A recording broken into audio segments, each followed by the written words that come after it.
ई library जैसा कि नाम से प्रतीत होता है, ई लाइब्रेरी यानी इलेक्ट्रॉनिक लाइब्रेरी। ये वह लाइब्रेरी होती है जिसमें डेटा इलेक्ट्रॉनिक रूप से उपलब्ध होता है, जैसे विजुअल मटेरियल, टेक्स्ट, ऑडियो और वीडियो वगैरह। ये पुस्तकालय पारंपरिक जो पुस्तकालय होते थे उनसे कई तरह से अलग होते हैं। पारंपरिक पुस्तकालयों में मीडिया या फाइलों को व्यवस्थित करने जैसे कई कार्य होते थे, इसमें भी होते हैं। इस पुस्तकालय में पारंपरिक पुस्तकालय की भांति मीडिया या फाइलों को व्यवस्थित करने का, स्टोर करने का, पुनः प्राप्त करने जैसी सुविधाएं भी उपलब्ध होती है। ई लाइब्रेरी को digital library, virtual library, hybrid library आदि नामों से भी जाना जाता है। इस लाइब्रेरी में प्राथमिक स्तर से लेकर उच्च स्तर तक सभी के लिए सूचनाएं उपलब्ध रहती हैं। ई लाइब्रेरी में जो सूचनाएं हैं वो कंप्यूटर, इंटरनेट, मोबाइल एवं कोलैबोरेटिव टूल से प्राप्त की जा सकती हैं। डिजिटल इंडिया में विभिन्न तरह के ऐप, सॉफ्टवेयर आदि उपलब्ध हैं।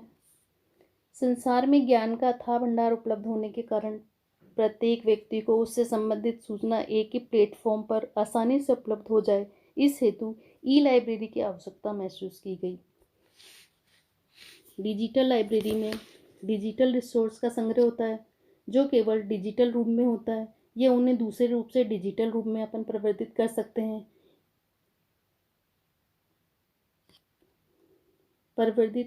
हैं। साथ ही इसे फॉर्मेट की एक सीरीज में स्टोर भी किया जा सकता है। कंप्यूटर नेटवर्क पर यूजर्स द्वारा एक्सेस भी किया जा सकता है। ई लाइब्रेरी में डेटा को रोज अपडेट भी किया जा सकता है एवं यूजर द्वारा इसका एक्सेस भी किया जा सकता है। ई लाइब्रेरी में ई मैगजीन्स, ई जर्नल्स, ई न्यूज़पेपर्स, ई बुक्स आदि उपलब्ध होते हैं। पाठक या यूजर से संबंधित जानकारी खोजने के लिए पाठक खोज शब्द का उपयोग कर सकता है, जिससे उससे सब शब्द से संबंधित समस्त जानकारी उसे मिल जाती है।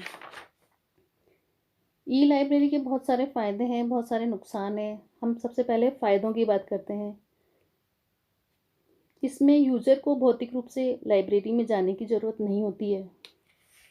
दुनिया के किसी भी स्थान पर इंटरनेट के माध्यम से डिजिटल जानकारी प्राप्त कर सकता है। डिजिटल लाइब्रेरी को कभी भी 24 घंटे और साल के 365 दिन एक्सेस किया जा सकता है। इससे समय की बचत होती है, साथ ही श्रम की बचत भी होती है। डिजिटल लाइब्रेरी को एक ही समय में कई यूजर द्वारा उपयोग भी किया जा सकता है। डिजिटल लाइब्रेरी में कैटलॉग से बुक एवं उसके टॉपिक तक आसानी से पहुंचा जा सकता है और इसे किसी भी खोज शब्द के साथ खोजा जा सकता है। डिजिटल लाइब्रेरी में नवीनतम सूचनाएं शीघ्र मिल सकती हैं, सभी को इसमें समान अवसर भी मिलते हैं। इसमें एक टॉपिक की गुणवत्ता के आधार पर उसकी कई कॉपीज भी तैयार कर सकते हैं। पुराने जो पुस्तकालय, पारंपरिक पुस्तकालय जो होते थे, उसमें स्टोरेज हेतु अधिक स्पेस की ज़रूरत होती थी, परंतु डिजिटल लाइब्रेरी में स्टोरेज की समस्या नहीं होती है। डिजिटल लाइब्रेरी को अन्य डिजिटल लाइब्रेरी से या अन्य रिसोर्स से आसानी से लिंक भी किया जा सकता है।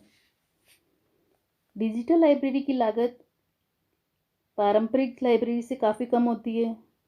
पारंपरिक लाइब्रेरी को कर्मचारी का भुगतान करने के लिए, पुस्तक के रखरखाव के लिए, पुस्तकों को खरीदने के लिए बहुत पैसा खर्च करना पड़ता था, लेकिन डिजिटल लाइब्रेरी में इन सब से मुक्ति मिलती है।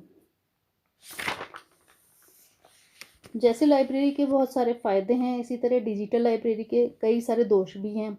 जैसे कॉपीराइट कानून का उल्लंघन करता है, क्योंकि एक लेखक का विचार सामग्री उसकी स्वीकृति के बिना स्वतंत्र रूप से किसी भी जगह स्थानांतरित की जा सकती है, शेयर की जा सकती है। इसमें जो पहुंच की गति है वो भी काफ़ी धीमी हो जाती है। जैसे जैसे अधिक कंप्यूटर जुड़ते हैं, इंटरनेट जुड़ते हैं सर्वर की गति धीमी होती जाती है, कई बार तो बहुत अधिक समय लग जाता है। इसकी भी प्रारंभिक लागत अधिक होती है। डिजिटल लाइब्रेरी को शुरुआती तौर पे जैसे कंप्यूटर है, सॉफ्टवेयर है, हार्डवेयर की लागत है, ये सब चीज़ें कम्युनिकेशन सर्किट, इंटरनेट वगैरह की कीमत बहुत अधिक होती है। इसकी जो बैंड की चौड़ाई है वो भी डिजिटल लाइब्रेरी में जो मल्टीमीडिया रिसोर्स में स्थानांतरित करने के लिए उच्च बैंड की आवश्यकता होती है, और अधिक उपयोग के कारण बैंड की चौड़ाई दिन प्रतिदिन कम होती जाती है। इससे भी इसकी स्पीड भी कम हो जाती है। इसकी में नेक्स्ट है, अब इसमें अपने दोष ये है कि दक्ष व्यक्ति की ज़रूरत होती है।